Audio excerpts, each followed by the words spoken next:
ready to trigger an entire fan base at once.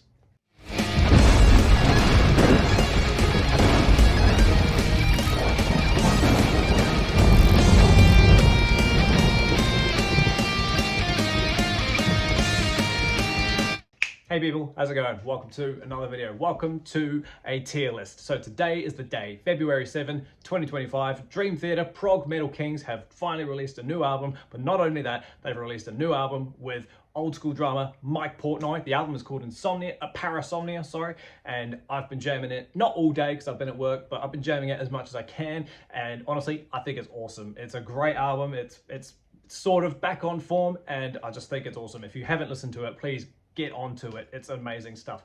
I ranked Dream Theater about 2 years ago, obviously with not including this new album. So I thought rather than doing a re-rank, we'll just get a tier list up there. Tier lists are fun and they're great to get controversial opinions out. So let me know down below what your favorite Dream Theater album is. Have you been listening to the new album? Are you not a fan? Do you like it? What's your favorite song, least favorite song? All those comments down below, as always, such a good fun.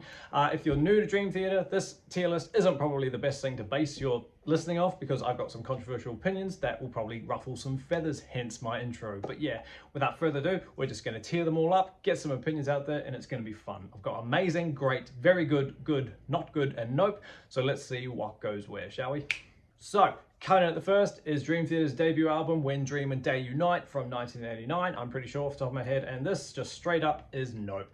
I'm not a fan of this album. I've listened to it twice in my life, and that was for the ranking I did a few years ago. James LaBrie, the vocalist, is not on this album. Some people prefer that because he has a love-hate relationship with the audience, with the fan base, sorry, which is a real shame because I've got no qualms with his voice whatsoever. I think he's fine, you know, but I can't tell you a lot about this album because I just don't listen to it very much. I hated it when I first listened to it and I've just never gone back to it. So maybe I should do that just to see if it's still the same. But for now, Dream and Day Unite for me goes at the bottom. Next up is Images and Words from 1992. Straight up, this album is not very good. This album is great. We got the clear edition, brand new LP, and rightfully so. I ruffled a few feathers when I put this album at number 11 on my ranking that I did a few years ago, and since then I've learned to appreciate this album a lot more. Do you know what I mean? Listening to it again was just like, yeah, this album is actually pretty incredible. As it says, it's great. Do you know what I mean? Pull Me Under is a fantastic song. We all know it, we all love it. Do we need to hear it again? Maybe not, but still, you can't deny it's a great song. Take the Time is amazing. Surrounded is probably my favorite. Metropolis Part 1, just after listening to Scenes from Memory, hearing that song again in its one simple 10-minute form is just always so much fun. Under a Glass Moon, beautiful stuff. Learning to Live, 12 minutes long, epic ending. Honestly, this album is great, and I apologize for putting it so low in my ranking back then. So yeah, we're putting Images and Words from 92 in great.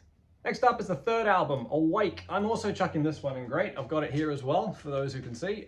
This album's just awesome. A lot of people give this one a bit of shit because it comes after Under a Funeral Moon. I don't know why. This isn't Dark Throne.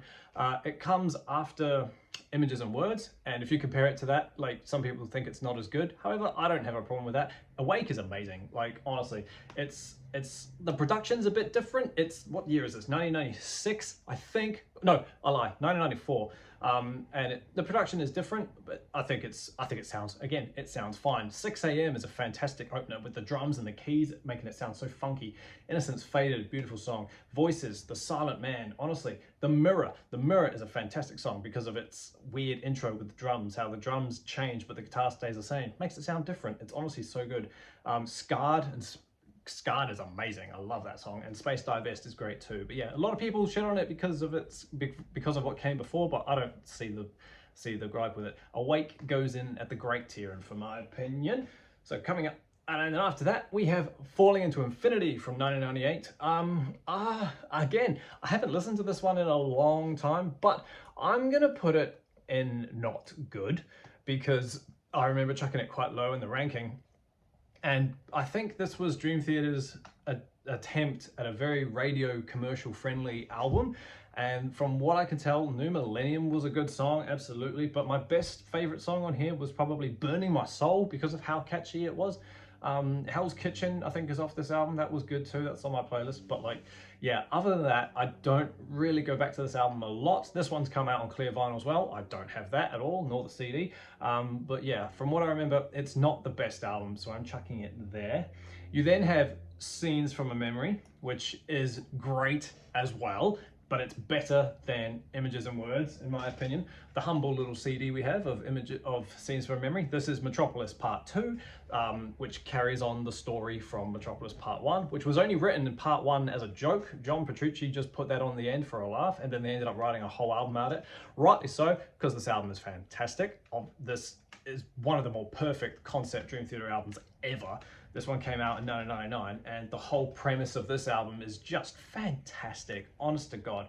Everything from the opening TikTok sounds of Regression all the way down to the closing static of Finally Free, and everything in between is just amazing. The Overture, for example, I just find that song beautiful.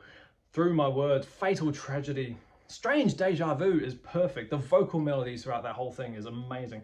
Through Her Eyes, I find great. Home with the old Arab vibe going through it, I thought that was fine. The Dance of Eternity, One Last Time, The Spirit Carries On. I'm literally just listing every song.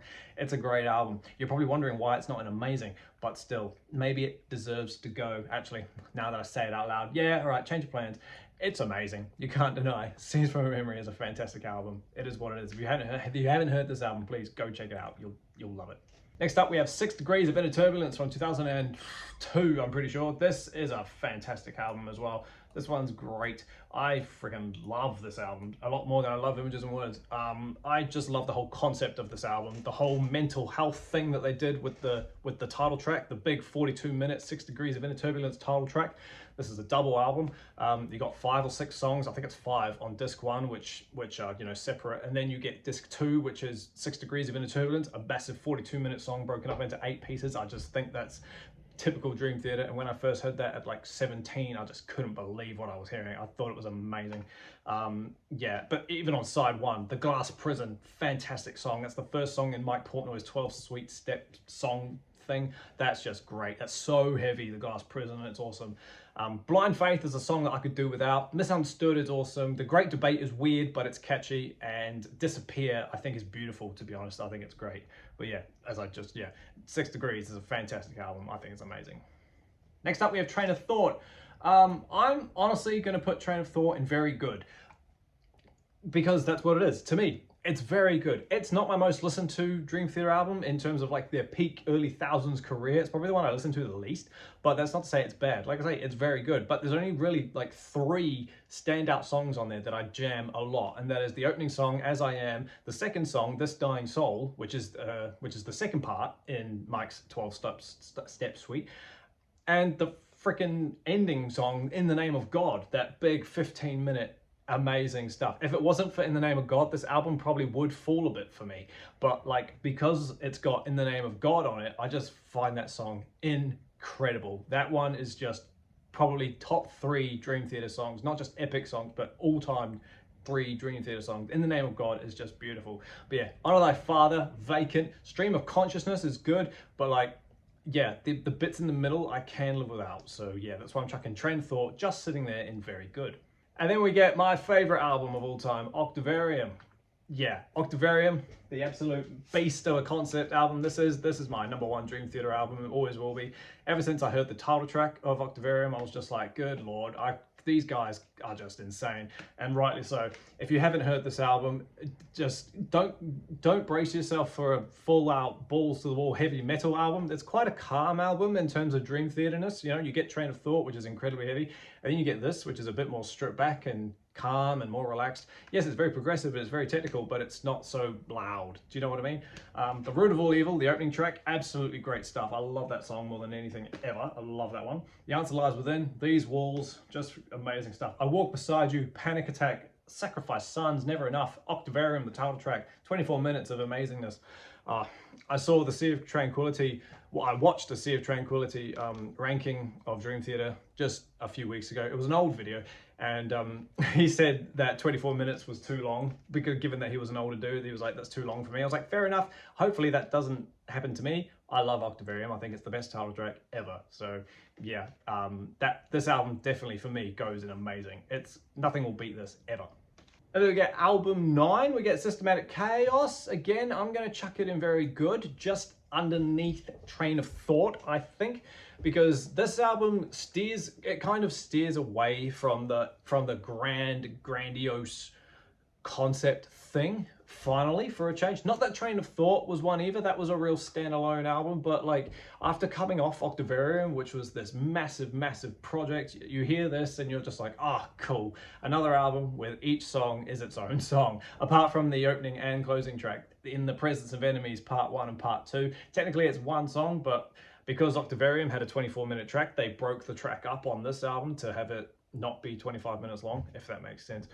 But yeah, In the Presence of Enemies is an amazing opening song. Constant Motion is great. The Dark Eternal Night, just, oh, honestly, such good stuff. Prophets of War as well. Ministry of Lost Souls. Honestly, there's so much good stuff on that album. But because I like all the others more, that's why this one sits in very good. You know, it is a good middle effort for an album. Do you know what I mean? Like, it's not amazing, but it's not terrible either. It's a real in the middle album. I think it's awesome. Systematic Chaos will sit in very good. And then we get Black Clouds and Silver Linings. Don't be fooled by the shirt. It's not my favorite album. This is the only Dream Theater shirt that I own. I'm chucking it in good. I know, it's only because, unfortunately, I have so much more love for the other albums, and this is an album that I do not listen to very often, I will admit. The most listened to song on this album is probably The Shattered Fortress, which is the last song in Mike's 12-step suite thing.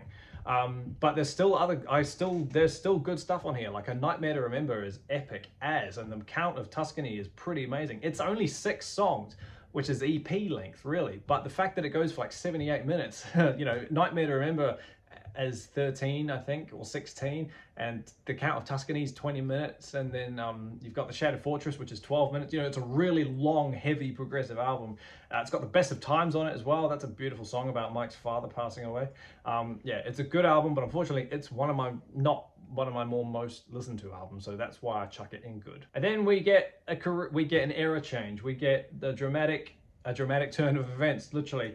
I'm chucking this one in good as well. I don't hate this album, and this album has the first Dream Theater song that I ever heard, which was On the Backs of Angels, and I heard that and I was like, this sounds nice, this sounds cool. It's got that pretty intro, and then it gets heavy, and it's only 8 minutes long. In the grand scheme of Dream Theater, that's like an intro track, so that was a good plus. But yeah, this album has some cool stuff on it. It's got On the Backs of Angels, Build Me Up, Break Me Down, This Is the Life. Honestly, that's some good stuff. Burning Bridges, it's called? Yeah. Outcry, I'm pretty sure, is off this one as well. Again, not my most listened to album, but there is some awesome stuff on here.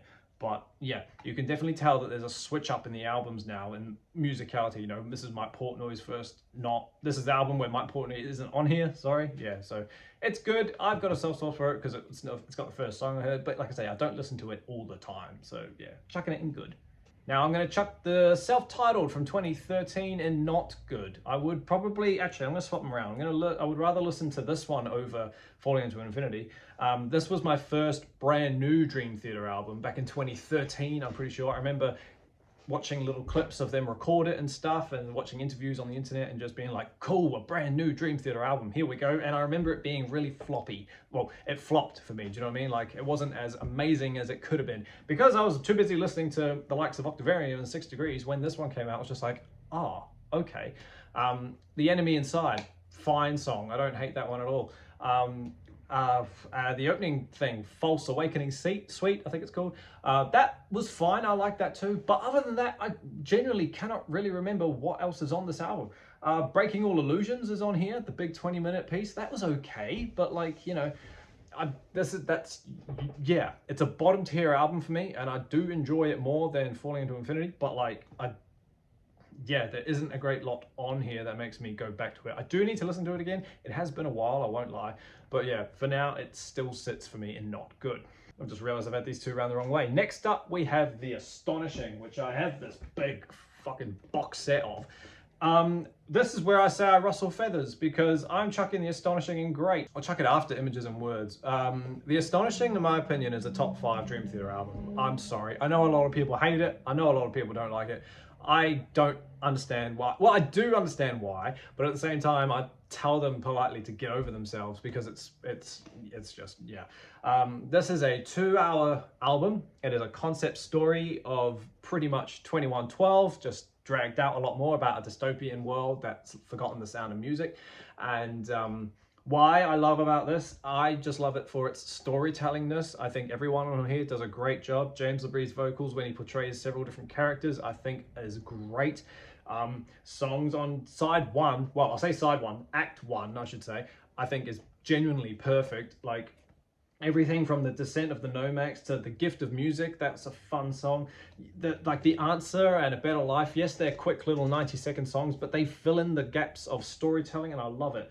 Nord Nefarious, A Savior in the Square, that's such a beautiful piece of music, that intro, it's awesome. When Your Time Has Come, beautiful, like it's power stadium anthem-y type stuff. It's honestly great. 3 Days is fine. Brother, Can You Hear Me? Just honestly, stadium anthem stuff. Chosen, Attempting Offer. There's little bits and pieces throughout this whole album that make me go, wow. And then on disc act 2, I should say, yeah, Moment of Betrayal is awesome. The Path That Divides, honestly, like Our New World, Hymn of a Thousand Voices is beautiful. It's long, for sure, but just, you don't have to listen to it all in one sitting if you don't want to. You can still get the point across by listening to it in stages, honestly.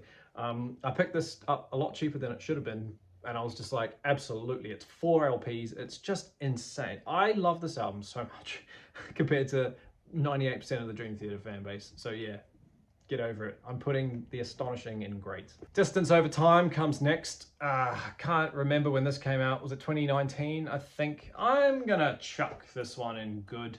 Yeah, I remember it being better than the self-titled. There's some great stuff on here, like the opening song, which is called Untethered Angel. That one's beautiful. I think that's really heavy, really good Dream Theater music. Paralyzed, that one's awesome. Blue Pale Dot, it was great fun. Bar Still Warrior was a little bit dumb. Viper King, the bonus track, was okay. I'm just going off what I can remember. There's another one that I can hear, but I can't remember the name of. But yeah, honestly, it's a pretty fun album. It was okay. Like, I didn't get so excited when it came out. I listened to it casually and I was like, oh yeah, righto, this is good. But yeah, like I say, it's good, but it's like at the bottom end of good. So yeah, again, probably due for a re-listen. It's been a few years, so. But yeah, that's all I'm saying about that one. And then we have the last album. Well, sorry, no, we don't. We have the second to last album, sorry. We have A View from the Top of the World. This came out in 21. How can I put it in very good?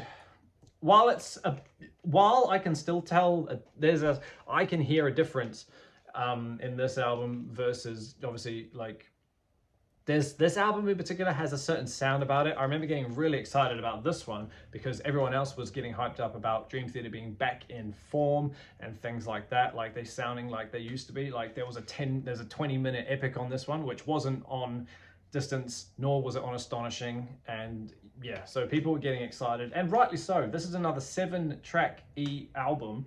And again, but it's like, 60, 70 odd minutes. So what do you expect? The Alien, in my opinion, is probably the weakest song, the opening track, but everything on here else is great. Answering the Call is awesome. Invisible Monster, Sleeping Giant, I really like Sleeping Giant. Transcending Time, Awaken the Master, and the title track, A View from the Top of the World. While it's not the most epic title track they've ever done, it's okay. Do you know what I mean? It's very good. This one came with the CD as well, and it often gets spun in my car. So yeah, it's a good album. I would recommend it, but yeah, if you haven't listened to it, go check it out. That's A View from the Top of the World. I'm chucking that one in very good. And then we get the last album, Parasomnia, which, like I said at the start, isn't in this thing, so I'll just have to edit it in. Right now, at this day and age, it's only a day old for me, so obviously it might grow, but I'm going to put it in very good, and I'll just put it at the end to save us editing. Yeah, I'm going to put it in very good. Obviously Mike Portnoy is back, right? We've heard a couple of singles, considering it's only like another 7-track album. We've heard like 3 songs of it already before the album came out. That was Night Terror, which was fantastic. I think it's a great opening song. I think that one was really, really good. Midnight Messiah, which I didn't listen to, and Broken Man, again, I didn't listen to until today, hearing the album in full. Weakest song, in my opinion, is probably A Broken Man. To me, it sounds like a leftover track off A View from the Top of the World. It just gives me that kind of vibe. But the title, no, there isn't a title track. Yeah, like I said, the opening section is cool, which is The Fall of Morpheus, I think it's called, without looking at it. That great little intro piece. And then it goes, yeah, into the next song, which I think is Night Terror, off the top of my head. I think it is. I haven't got the tracks in front of me. But my favorite one is Dead Asleep. Good God, that's a 10-minute great song. Everything about it, from the little melodic section at the start, like the clean, well, not clean, but the electric clean pick guitar part to the vocals. I love the aspect of the story. I love that it's a storytelling song. I think that one's great. It's heavy. It's got like a Glass Prison riff in it, like at the start. Dun, dun, dun. Like it's a real chug, bang your head type song. But yeah, Midnight Messiah's got these weird vocal things going on. I've got mates at work who don't like it. I don't hate it. I think it's all right. It might get annoying after time, but who knows? And then Bend the Clock. People are saying that's like a real brand new epic Dream Theater song. Yeah, I don't hear it at the moment, but like I say, it's only been a day, so maybe that will grow, but don't get me wrong, it is a good song. I do like it. And then you get the, what's the last song called? The Shadow Man Incident, I think is what it's called. That's cool. It's cool. It's nothing like Octavarium or, no, like it's nothing up there in terms of like 20-minute epics, the Count of Tuscany and whatnot, but it's a good song. And again, it's only a day old, so it might grow on me over time. You don't know. But yeah, honestly, right now, it's a very good album. It's very exciting. I'll happily play it again. I'll probably play it after this album, after this video, to be honest. So yeah, I'm excited for it. So that's my tier list. Chuck your comments down below and we'll get a conversation going about who's right and who's wrong. Thank you so much, team, for hanging out with me while I sit here and get increasingly passionate about Dream Theater albums. Like I just said, it's so fun to have Portnoy back in the band and just hear another fresh taste of brand new Dream Theater. It's good fun. Keep an eye out for the next video. Got a few little, not tiers, but a few little top 10s coming your way, and that should be good fun. But until that happens, everybody, stay inside, stay safe, Jay and Parasomnia, and I'll see you all in the next video. See you later.